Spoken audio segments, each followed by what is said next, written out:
자, 미국의 고용 시장에서 훈풍이 불면서 뉴욕 증시도 우리 증시도 더 이어서 연달아서 지금 탄력을 받고 있습니다. 도대체 이 고용 지표가 어떻게 나와서 이런 결과를 갖고 온 건지 정리부터 좀 해볼게요. 지속가능연구소 한상환 소장, 보도국 왕성호 기자와 함께합니다. 어서 오세요.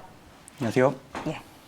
자, 우리 시간으로 주말이었습니다. 현지 시간으로 7월 2일자에 미국의 6월 고용 동향 보고서가 발표됐는데, 자, 왕 기자, 이 내용부터 좀 정리를 쭉 해볼까요? 네, 7월 2일이었죠. 미국 노동부가 6월 고용 보고서를 발표를 했습니다. 지난달 비농업 부분 고용의 일자리가 무려 85만 개 늘어났다는 소식을 전해줬는데요. 작년 8월 이후 최대폭의 증가를 보였습니다. 6월 고용 시장에 가장 많은 변화를 보인 부분은 광의의 서비스업 부분으로 신규 일자리가 64만 2천 명 증가를 보였습니다. 다음으로 레저 및 적객 산업이 34만 3천 명으로 가장 선전을 했고, 또 도소매, 운송 및 유틸리티가 9만 9천 명, 전문직 및 사업 서비스가 7만 2천 명, 교육 및 의료 서비스는 5만 9천 명 순으로 증가를 보였습니다. 반면에 제조업 부분에서는 시간이 조금 필요할 것으로 보이는데요. 전통 제조업은 1만 5천 명을 기록을 했는데 자동차업에서 12,300명의 일자리가 사라지면서 지난달에 비해 신규 고용이 줄었고, 건설업 역시 3개월 연속 일자리 감소세가 이어졌습니다. 5월 고용은 55만 9천 명 증가해서 58만 3천 명 증가로, 또 4월 고용은 27만 8천 명 증가해서 26만 9천 명 증가로 조정이 됐습니다. 자, 이 정도면은 이제 평가를 쭉 봤더니 월가에서는 적당하게 빠른 속도로 회복이 되고 있다. 이런 평가가 분석이 나왔습니다. 소장님은 이 결과 어떻게 보십니까? 이번 결과는 어떻게 보면 시장이 가장 원하는 형태로 지표가 나왔다라고 말씀드릴 수 있을 것 같아요. 시장이라 하면 주식시장이죠. 그렇죠. 주식시장이 가장 원하는 형태죠. 뭐냐면 이번 그 고용보고서 나오기 바로 직전에 실업수당 청구 건수가 34만 개였나요? 예상치를 많이 하회를 했죠. 그래서 실업이 많이 줄었다 이렇게 볼 수 있고요. 이번 고용은 또 85만 명이 예상치 70만 명에 비해서 한참 늘었잖아요. 그래서 이것만 놓고 보면 경기는 살아나는구나 라고 생각을 해야 되는데, 동시에 실업률이 5.9%로 5월 대비 0.1%포인트 올라갔어요. 그리고 예상치가 5.6%였는데 그것도 이제 상회를 한 거거든요. 그러니까 시장은 이거를 어떻게 해석할 거냐. 그러니까 고용이 늘어난다는 거는 경기가 회복한다고 받아들이는 거고요. 그중에 특히 서비스나 레저, 도소매 이런 쪽이 늘어난다는 거는 미국의 전통적으로 강한 이 서비스 쪽 산업이 빠르게 살아나고 있다라고 받아들이는데, 동시에 실업률이 아직 높아서 이 회복이 한참 더 걸리는구나라고 보는 것 같거든요. 그런데 결과적으로 얘기하면 경기는 살아나고 있지만 너무 빠른 속도는 아니다. 그래서 연준이 통화정책의 스탠스에 변화를 줄 수 있는 정도는 아니다. 이건 뭐를 뜻하느냐? 골디락스를 뜻하죠. 그래서 당분간은 골디락스를 예상하는 시장의 움직임이 뉴욕 시장이나 이런 데서 나타날 거로 보고 있습니다. 참 이게 뭐든 속도가 중요하지 않나 이런 그렇죠. 생각을 이번 통화 정책을 보면서 실감을 하게 되는 것 같습니다. 그럼 말씀해 주신 것처럼 연준의 테이퍼링, 기존의 예측대로 이변 없이 예상대로 흘러갈 가능성이 좀 더 높다고 보시는 거죠? 일단 현재 나온 이 고용 지표를 놓고 보면 원래 예상대로 간다. 그러니까 올해 말 내년 초 정도가 이제 테이퍼링이 시작이다라고 얘기를 하고 있었는데, 그거보다 더 빨라질 가능성은 없고 8월 달인가요? 그 잭슨홀 미팅에서 뭔가 얘기가 나오고 시작 시점이 발표될 거다. 이렇게 당초 예상했던 대로 진행된다고 예측을 하실 수 있는데요. 두 가지 점은 조금 조심을 하셔야 될 것 같아요. 이게 지난번 파월 의장이 이제 연준 FOMC를 끝내고 나와서 한 발언 중에 그 이전까지 발언하고 약간 달라진 부분이 있습니다. 그게 뭐냐면 물가는 일시적이다라는 말은 똑같이 했는데, 이게 내년까지 고물가가 지속될 수도 있다는 말을 덧붙였거든요. 그렇다는 얘기는 물가가 좀 있다라는 이런 얘기가 하나 있는 거고요. 다음에 이제 그 전까지 2020년까지 23년까지 금리 인상 안 한다 그랬는데 2023년 점도표에는 2번 찍혀 나왔단 말이죠.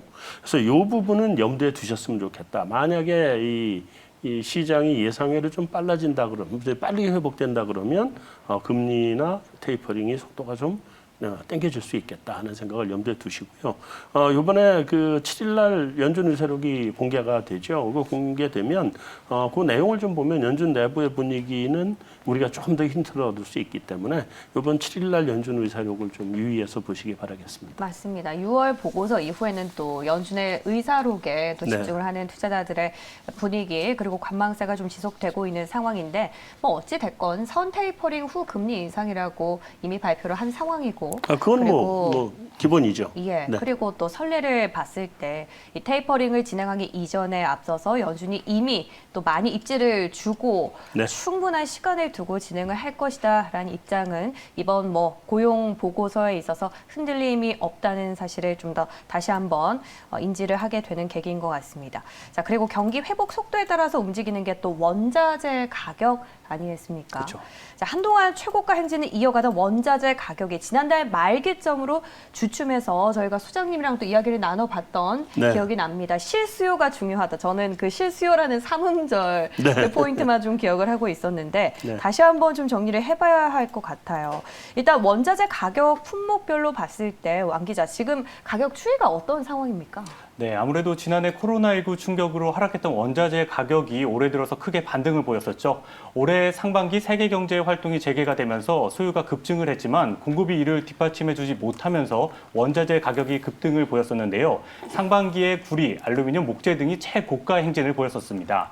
그러나 지난달 말을 기점으로 이러한 상승세가 꺾이면서 하락하는 모습을 현재 보여주고 있는데요.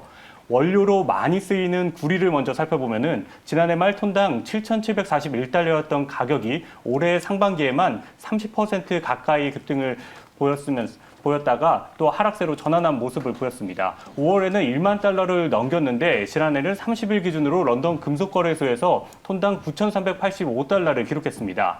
올해 최고점을 기록했던 지난 5월 10일과 대비해서는요, 약 10% 정도 하락한 모습을 보이고 있습니다.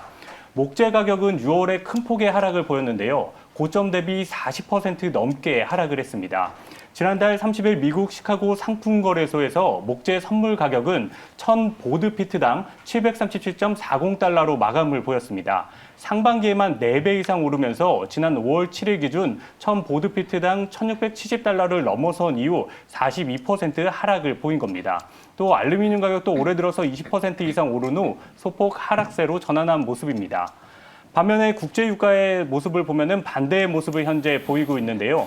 상반기 급등을 보이면서 70달러를 돌파한 이후 현재는 오펙 회원국들 간의 합의 지원으로 불확실성이 지속되면서 WTI가 74달러 선에서 머물고 있는 모습을 보이고 있습니다.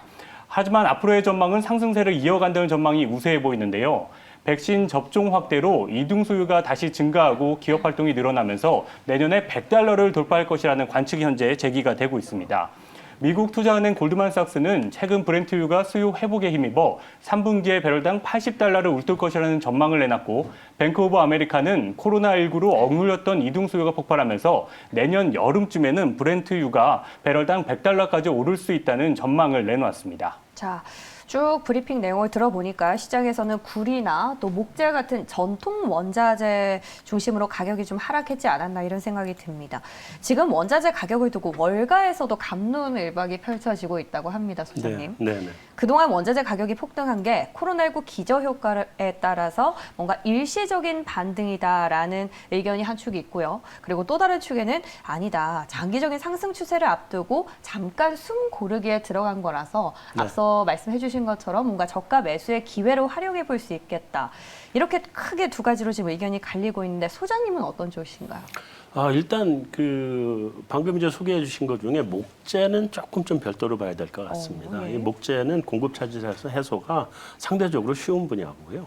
코로나 때나 코로나 이전에나 이게 이제 이쪽이 공급이 아주 급도로 위축이 됐던 건데 지금 공급이 빨리 올라오니까 이 부분은 이제 별도로 보시고 먼저 구리값을 이제 말씀을 드리면 이게 1,800달러 근처까지 갔었죠. 같은 게 9,000달러까지 하락을 했다가 지금 다시 이제 반등하는 모습이 나오고 있거든요. 그래서 한 9,400달러 정도를 놓고 반등을 했는데 이게 역시 이제 철광석하고 똑같이 중국의 원자재 가격의 하향 안정화 의지로 해서 상승세가 꺾인 거죠. 꺾였는데 이제는 좀 실수요장으로 가지 않겠나라고 좀 보여지고요. 그래서 구리 같은 경우에는 특별히 앞으로 이제 전기가로 가는 그런 추세적인 점을 감안하면 장기적으로는 굉장히 전망이 밝다. 다만 단기적으로는 구리 쪽이 이제 재고가 아직 좀 많이 남아 있는 편이라서 단기적으로는 가격은 좀 흔들릴 수 있다는 점은 염두에 두셨으면 좋겠고요.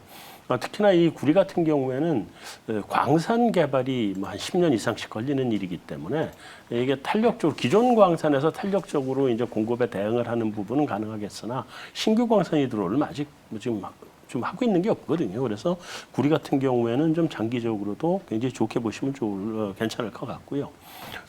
유가는 뭐 몇 가지 요인이 지금 복합적으로 나타나는 걸로 보입니다. 네, 일단 맞습니다. 오페크에서 공급량 조절을 하고 있고, 그다음에 중동의 좀 지정학적 요인도 지금 보이는 것 같고요.